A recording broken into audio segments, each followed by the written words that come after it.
మీరు ఏసీబీది ట్విట్టర్లో అకౌంట్ ఉంటుంది, మీరు ఓపెన్ చేయండి.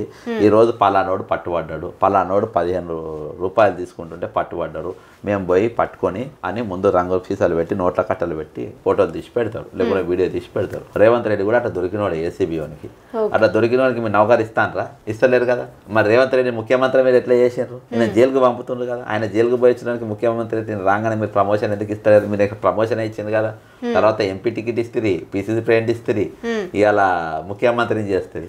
సేమ్ ఈరోజు బీఆర్ఎస్లో ఒక కుటుంబం పరువు తీసి ఒక పార్టీ పరువు తీసినట్టు వ్యక్తికి నాకు లీడర్షిప్ కావాలంటే నాకు రేవంత్ రెడ్డి వాళ్ళ పార్టీ ఇవ్వాలి, నాకు ఇస్తే తప్పేందంటే అదే ఇప్పుడు రేవంత్ రెడ్డి ముఖ్యమంత్రి ఇచ్చిల్లు కదా, మీరు నాకెందుకు ఇస్తలేరు అంటే అట్లా నువ్వు మాకు ఇవ్వాలి కదా అన్నట్టు ఈమె క్లెయిమ్ చేసుకున్న పరిస్థితి అట్లా వచ్చింది.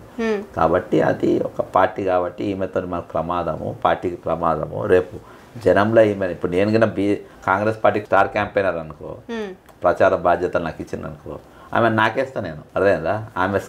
ఆమె చిట్టా మొత్తం ఓపెన్ చేస్తాను, మొత్తం తెలుస్తా.